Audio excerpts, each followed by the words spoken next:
আজকেকার যে টপিক সেটা হলো গাড়ির নাম্বার প্লেট দেখে কী করে বুঝবো এটা অন্য রাজ্যের গাড়ি বা আমাদের রাজ্যের গাড়ি। তো এই ভিডিওর মূল বিষয় এটাই। তো চলো ভিডিওটা শুরু করা যাক। তো আমি এখানে কিছু শর্ট ফর্ম লিখেছি এবং পাশে ফুল ফর্ম লেখা আছে। WB এর ফুল ফর্ম কি ওয়েস্ট বেঙ্গল, AP এর ফুল ফর্ম কি অন্ধ্রপ্রদেশ, AS এর ফুল ফর্ম কি আসাম, NL এর ফুল ফর্ম কি নাগাল্যান্ড। তো এগুলো দেখে আমরা বুঝবো যে এটা অন্য রাজ্যের গাড়ি বা আমাদের রাজ্যের গাড়ি। আমাদের রাজ্যের গাড়ি হলে এখানে কী লেখা থাকবে, WB ওয়েস্ট বেঙ্গল, এটা শর্ট ফর্ম লেখা আছে WB।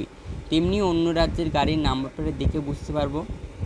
তো এখানে আছে MP Madhya Pradesh, MH Maharashtra, TN Tamil Nadu, KL Kerala.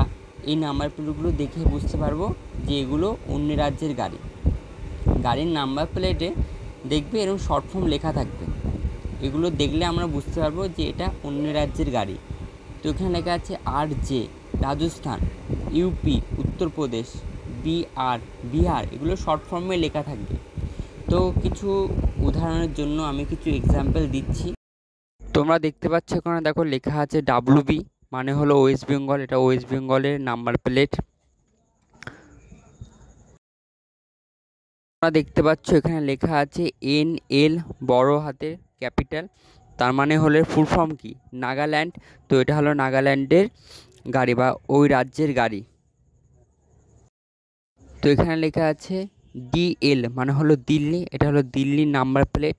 তো আমরা খুব সহজে বুঝতে পারলাম যে এটা কোন স্টেটের নাম্বার প্লেট, এটা হলো দিল্লি স্টেটের নাম্বার প্লেট।